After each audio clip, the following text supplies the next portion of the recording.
जय माता दी, जय माँ कामाख्या, जय श्री महाकाल महाराज। ओम त्र्यंबकम यजामहे सुगंधिम पुष्टिवर्धनम उर्वारुक्मी बंदनान मृत्योर्मुक्षीयमामृतात्। यह एक मंत्र है। इसको एक विशेष लय ताल में बोला जाता है, तभी ये काम करता है। ओम मृत्युंजय महादेव त्राहि मां शरणागतं जन्म मृत्यु जरा व्याधि पीड़ितं गर्मबंधने। ओम मृत्युंजय महादेव त्राहि मां शरणागतं जन्म मृत्यु जरा व्याधि पीड़ितं गर्मबंधने। ओम मृत्युंजय महादेव त्राहि मां शरणागतं जन्म मृत्यु जरा व्याधि पीड़ितं गर्मबंधने। यह भी एक मंत्र है। इसको भी एक विशेष लय ताल में बोला जाता है। और कुछ स्तुतियाँ होती हैं, स्तोत्र होते, उनको अलग लय ताल में बोला जाता है। कुछ बीज मंत्र होते हैं, उनको अलग तरीके से बोला जाता है। तो आज हम इसी बात का ऊपर चर्चा करेंगे। ज्ञान की बात है और रहस्यमय बात भी है। ये बहती हुई ज्ञान की गंगा में जिस मनुष्य ने डुबकी लगा ली, मेरे हिसाब से उसको जीवन के सारे पाप धुल सकते हैं। 4500 वीडियो आपको हम दे चुके हैं, जिनके सुनने से और जीवन में प्रयोग करने से आप तंत्र मंत्र, ऊपरी बाधा, काला जादू से लेकर के अपने जीवन जीने की कला और मुक्ति और मोक्ष तक का ज्ञान उस ज्ञान गंगा में हमने डाल दिया है। तो हमारे ऑडियो वीडियो रोजाना सुनते रहें, खास बातें उसमें से नोट करते रहें।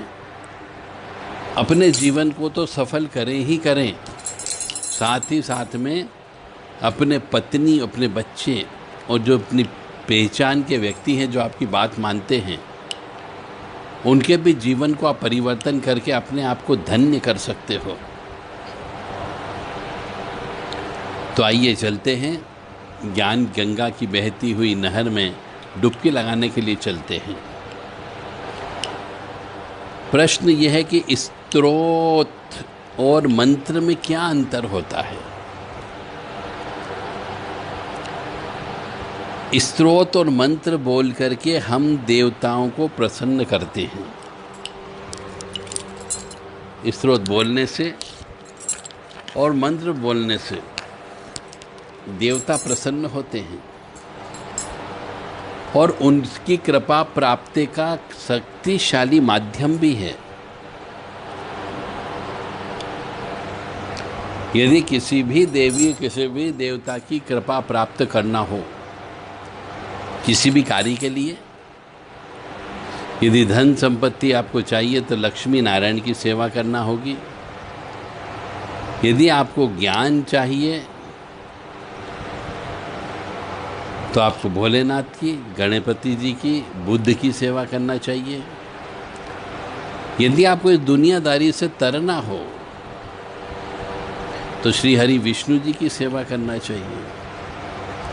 यदि आपको शक्ति चाहिए तो काली माँ की सेवा करना है। और यदि आप में उग्रता यदि है तो आपको भैरव जी की सेवा करना चाहिए।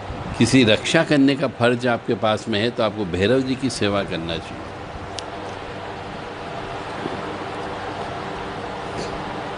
तो किसी भी देवी या देवता की पूजा करने से पहले उसके जितने मंत्र होते हैं, स्तुतियाँ होती है, वह गुरु महाराज की सहायता से पहले याद कर लेना चाहिए, पाठ कर लेना चाहिए, सीख लेना चाहिए। उसके बाद उनको सिद्ध करना चाहिए। यानी कि आप अपने इष्ट, जिसको भी बनाना चाहते हो, अब इष्ट बनाने के लिए आपको अपनी जन्म पत्रिका का लगन चार्ट देखना चाहिए और किसी ज्ञानी पुरुष से मिलकर के आपको इष्ट का निर्धारण करके इष्ट से संबंधित मंत्र ले लेना चाहिए। और इष्ट से संबंधित जो स्तुति होती है, स्तोत्र होते हैं, उन्हें गुरु महाराज से पढ़ करके, सुन करके, समझ करके अपनी ज़िंदगी में प्रयोग करना चाहिए। तो हम चलते हैं सबसे पहले स्तोत्र के ऊपर। स्तोत्र जो होता है वह उस देवी या देवता का गुणगान होता है, उसमें उसे स्तोत्र कहते हैं। उनकी महिमा का वर्णन होता है।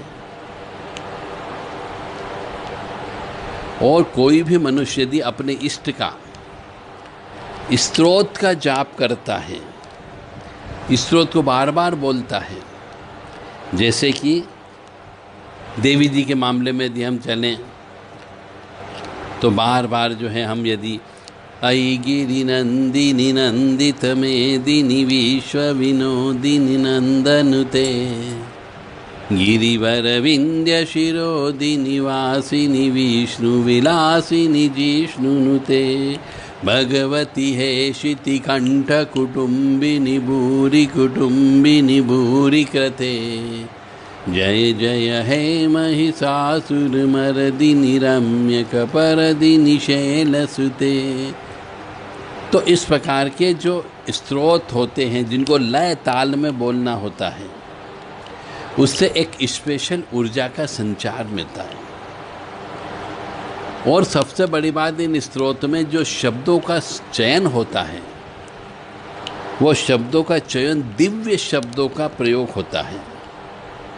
और हम जब उन देवी देवता को उन शब्दों को सुनाते हैं, बोलते हैं, तो देवता की प्रसन्नता हमें प्राप्त होती है। और स्तोत्रों को अपने अपने तरीके से हम किसी भी राग में गा सकते हैं जिसमें हमें अच्छा लगे। जो स्तोत्र बनाया जाता वो हमारे बड़े बुजुर्ग ऋषि मुनि बना के गए हैं। उसमें कोई हेर फेर नहीं करना चाहिए, क्योंकि उसमें शब्दों का जो चयन किया जाता है, शब्दों का जो विन्यास किया गया है, वही महत्वपूर्ण होता है। उसी से देवी देवता प्रसन्न होते हैं। और हमेशा स्तोत्र को गा कर के ही बोलना चाहिए। बहुत से स्तोत्र हैं जिनको गा कर के ही बोलना चाहिए। अब हम आते मंत्रों के ऊपर। मंत्र को केवल शब्दों का समूह समझना बहुत गलत होगा। मंत्र केवल शब्दों का समूह नहीं है। मंत्र में भी जो शब्द प्रयोग किए जाते हैं वह बहुत शक्तिशाली तरंगों को उत्पन्न करते हैं। और वह तरंगे जो होती है चमत्कारिक रूप से काम करती है। और ये तरंगे जो होती है भटकते हुए मन को केंद्र बिंदु में ले जा करके बिठा देती है।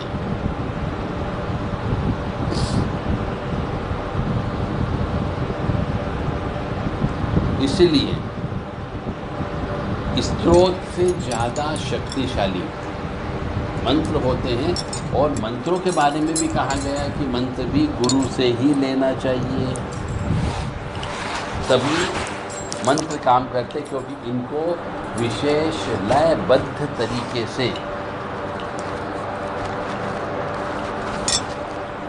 समझना पड़ता है। मतलब हमारे बड़े बुजुर्ग ऋषि मुनियों ने कई हजार वर्षों की साधना के बाद, या ये कह लीजिए कई हजार वर्षों की तपस्या के बाद मंत्र बनाए। और उन मंत्रों का में जो शब्दों का प्रयोग किया गया है वो बहुत महत्वपूर्ण होता है। मंत्रों के जाप से हमारे घर के साथ साथ घर के आसपास का वातावरण भी शांत हो जाता है, शांतिमय हो जाता है, भक्तिमय हो जाता है, निर्मल हो जाता है। और मंत्रों के जाप से सकारात्मक ऊर्जा को एकत्रित करके हम अपने मन को भी शांत कर सकते हैं और दूसरों के मन को भी शांत कर सकते हैं। तो तो मन के शांत होते ही आधी से अधिक समस्याएं तो ऐसे ही दूर हो जाती हैं।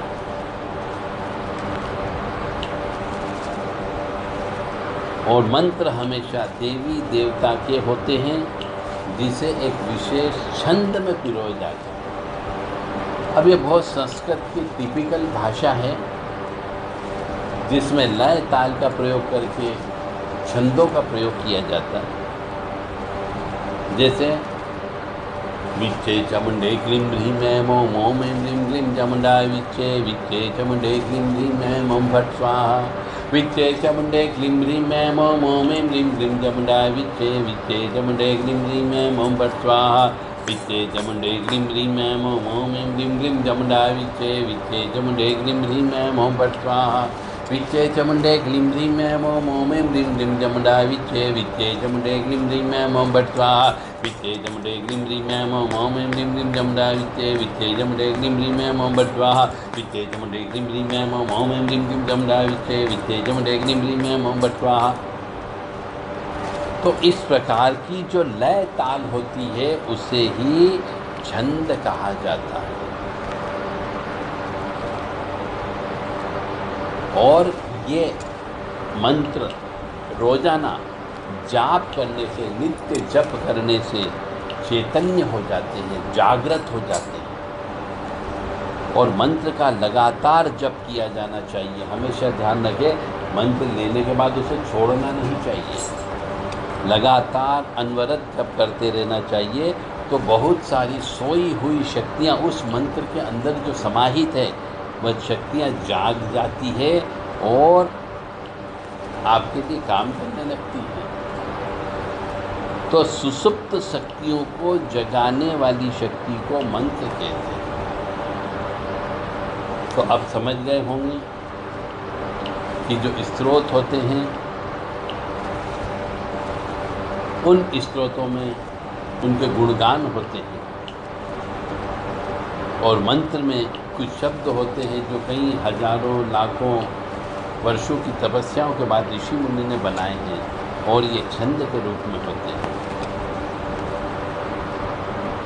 जैसा कि मैंने पहले आपको कहा है कि मंत्र एक विशेष लय ताल में होती है, जिसे गुरु के माध्यम से प्राप्त किया जाता है।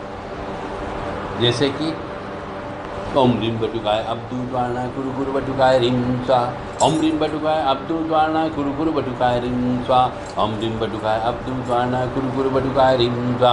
ओम ह्रीं बटुकाय अब्दु द्वारणा गुरु गुरु बटुकाय ह्रीं स्वा। ओम ह्रीं बटुकाय अब्दु द्वारणा गुरु गुरु बटुकाय ह्रीं स्वा। ओम ह्रीं बटुकाय अब्दु द्वारणा गुरु गुरु बटुकाय ह्रीं स्वा।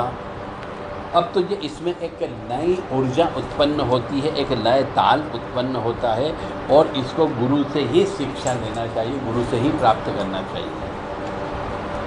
और जो हमारे मन में समाहित हो जाए वो मंत्र है। यानी हम हर क्षण चलते फिरते उठते बैठते बिना सोचे समझे यदि कोई मंत्र बुदबुदाने लगते हैं, कोई शब्द बुदबुदाने लगते हैं, तो समझो वो हमारे शरीर में समाहित हो गया। जैसे बहुत से मनुष्यों को श्री राम जय जय राम चलते रहता है, किसी का ओम नमः शिवाय चलते रहता है, किसी का नमः शिवाय चलते रहता है, किसी का ओम ऐं ह्रीं क्लीं चामुंडा विच्चे चलता रहता है। तो सबका अलग अलग मंत्र होता है, और वो हमेशा मन में समाहित हो जाए तो बोलते रहते हैं। तो ब्रह्मांड की उत्पत्ति के साथ साथ ही ओंकार शब्द की उत्पत्ति हुई है, यानी ओंकार ब्रह्मांड का मंत्र है, इसीलिए उसे सब मंत्रों के आगे लगाया जाता है। और मंत्र की जो उत्पत्ति हुई है शिव जी से हुई है, और इसी से ही सभी प्रकार के नाद यानी कि आवाज़ें, ध्वनि समाहित हुई है।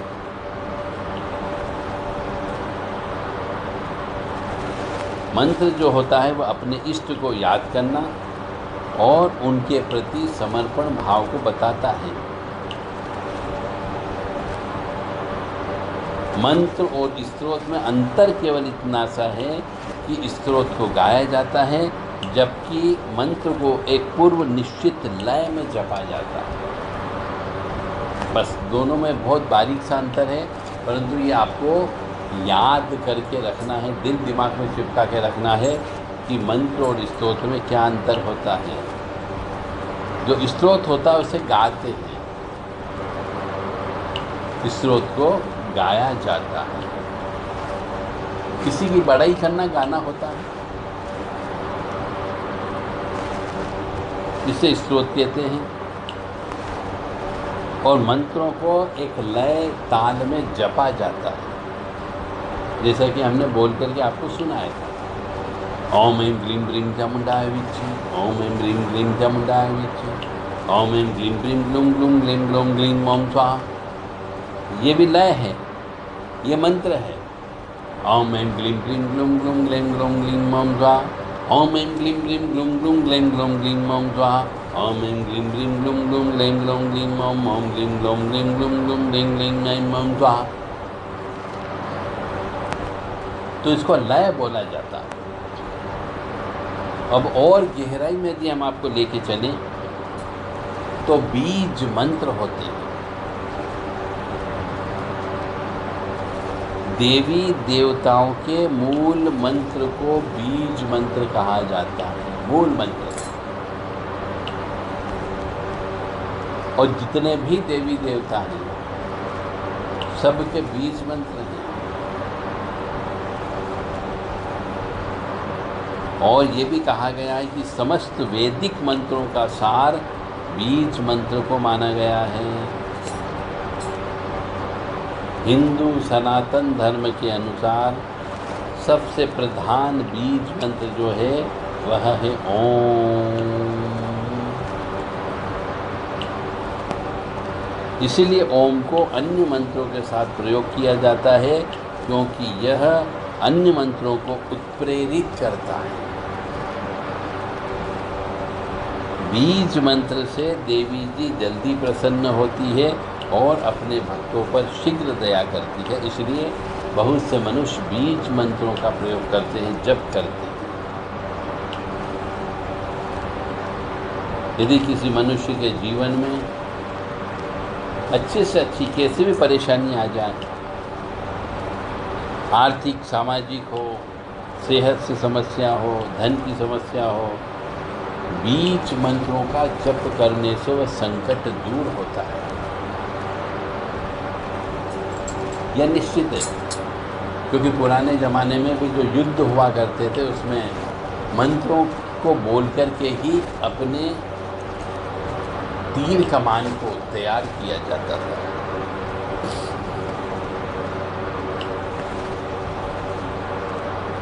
अब इस स्तोत्र और मंत्र जाप जो करते हैं हम, उससे क्या लाभ होता है? अब चाहे हम मंत्र को बोलें या स्तोत्र को बोलें, इनसे देवी देवताओं की कृपा प्राप्त होती है।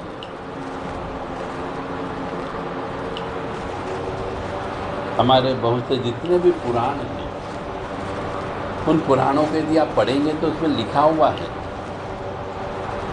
बहुत से मंत्रों की महिमा मंडित की गई है कि ये मंत्र से क्या क्या फायदा होता है, ये मंत्र की उत्पत्ति कैसे हुई है, और बीज मंत्रों का पाठ कैसे करना चाहिए और किसका बीज मंत्र है, ऐसा शास्त्रों में बताया गया है।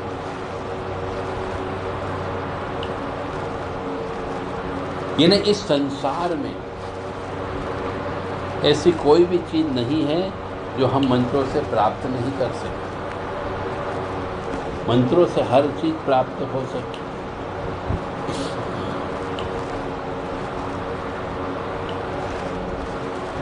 बस चाहिए साधक मनुष्य जो उस चीज़ को साधे। साधक के द्वारा सही तरीके से जप करना, उस विधि विधान का पालन करना, कल्याण की भावना से उसका प्रयोग करना, तो हम बीज मंत्रों के माध्यम से हर चीज़ प्राप्त कर सकते हैं। और बीज मंत्रों के जाप के बहुत विशेष फायदे भी होते हैं।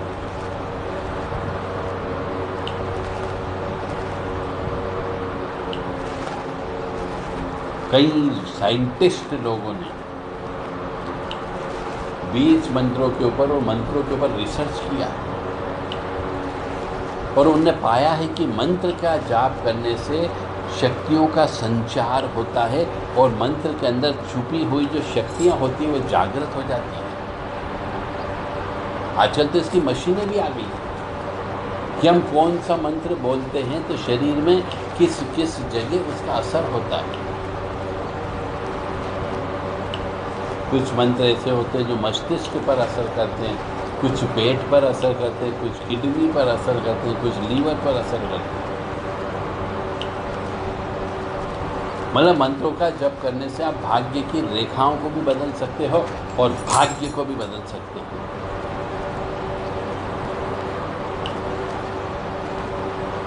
यदि कोई मनुष्य पूर्ण समर्पण भाव से, पूर्ण निष्ठा से यदि बीज मंत्रों को समझ ले कि मेरी बीमारी किस बीज मंत्र से ठीक होगी और उस बीज मंत्र का विधि विधान से जप करता हो, तप करता हो, तो वह असाध्य रोग को भी ठीक कर सकता है।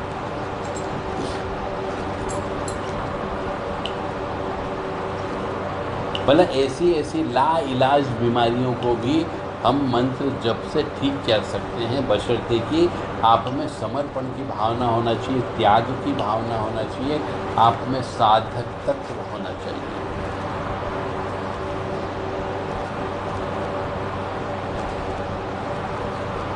जो भी मंत्र जप करें, मंत्रों के विशेषज्ञ से सलाह ले लें, ज्योतिषाचार्य से सलाह ले लें, अपने गुरु से सलाह ले लें और उसके बाद ही मंत्रों का और स्तुतियों का पाठ करना चाहिए। भगवान ने हमारी बहुत सी कामनाएं भी दी हैं। कोई विवाह की कामना होती है, कोई शादी ब्याह की कामना होती है, किसी को धन दौलत की कामना होती है, तो किसी को बच्चे पैदा होने की कामना होती है, किसी को लड़के पैदा करने की कामना होती है, किसी को बीमारी दुखी दूर करने की कामना होती है। तो अपनी अपनी समस्या के अनुसार कामना होती है। तो कामनाओं की पूर्ति के लिए भी अलग अलग मंत्रों का प्रयोग किया जाता है और जिसके जाप से फल मिलता ही मिलता है। तो मंत्र जो है 2 अक्षर से मिलकर के बना है। मंत्र, मन और त्र, तो इसका शाब्दिक अर्थ होता है मन से बुरे विचारों को निकालकर शुभ विचारों को मन में लगना या भरना। इसे मंत्र कहा गया है। यानी मंत्र जप करने से बुरे विचार दूर होंगे ही होंगे। तो प्रत्येक मनुष्य को मंत्र जप करना चाहिए अपने इष्ट का। कम से कम 1 घंटा सवेरे, 1 घंटा शाम को जप करना चाहिए। जब मन में ईश्वर से संबंधित अच्छे विचारों का उदय होता है तो रोग नहीं आते। उसी मनुष्य के शरीर में रोग की उत्पत्ति होती है जिसके शरीर में नकारात्मक ऊर्जा होती है। और जब हम भगवान के, ईश्वर के, इष्ट देवता के मंत्रों का जप करते हैं तो रोग और नकारात्मकता दूर हो जाती है, तो हम स्वस्थ हो जाते हैं।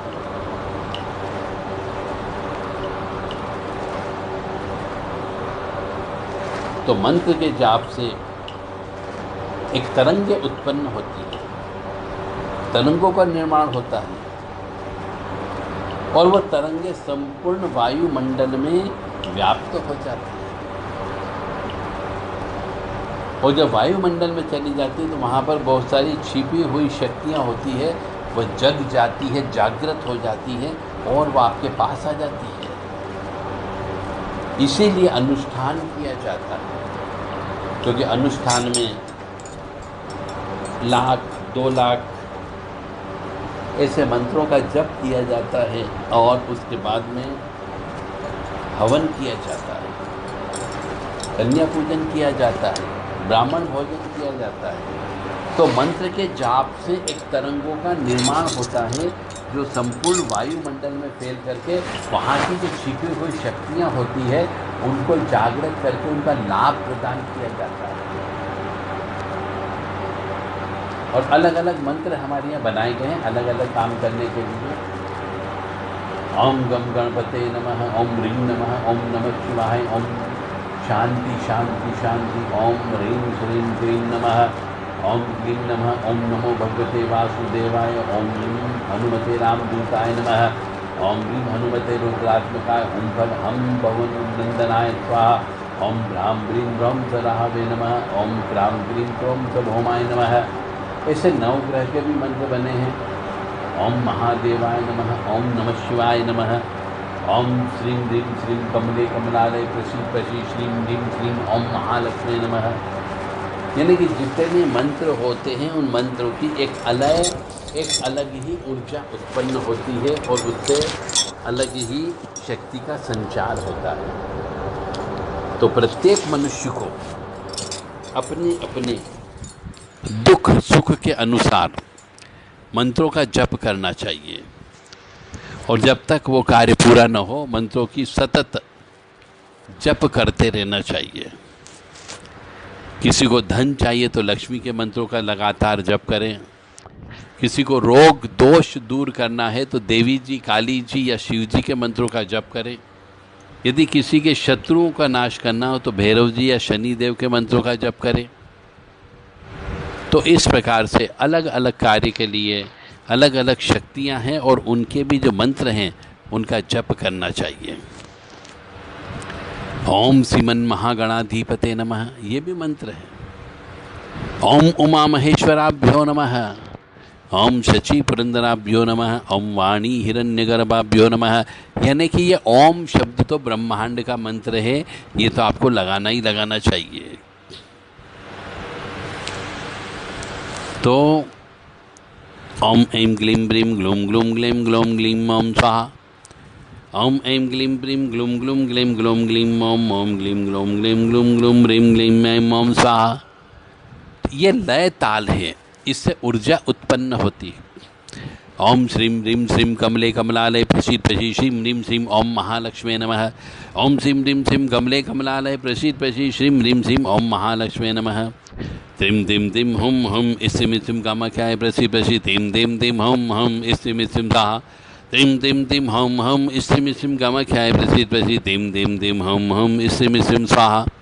इसकी लय ताल अलग है, तो हर मंत्र की अलग लय और ताल होती है, उससे अलग शक्ति का संचार होता है और जो सोई हुई शक्ति होती ब्रह्मांड में वो जागृत होकर के आपके पास आ जाती है और उससे आप प्रयोग कर सकते हो।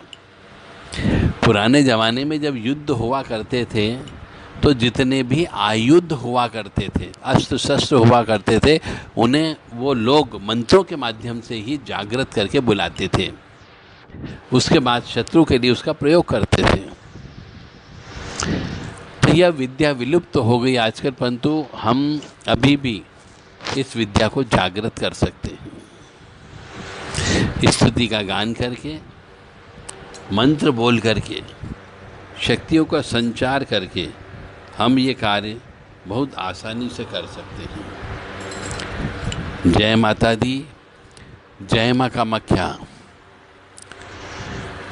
अयि गिरिनन्दिनि नन्दित मेदिनि विश्वविनोदिनि नन्दनुते, गिरिवरविन्द्य शिरोदिनि वासिनि विष्णुविलासिनि जिष्णुनुते, भगवती है शितिकण्ठ कुटुम्बिनि भूरि कुटुम्बिनि भूरि कृते, जय जय हे महिषासुरमर्दिनि रम्यकपर्दिनि शैलसुते। तो इस प्रकार से स्तुति को आपको बोलना चाहिए ताकि आपके जीवन में एक अस्त्र शस्त्र आपको प्राप्त हो सके। जय माता दी, जय माँ भगवती, जय श्री महाकाल महाराज।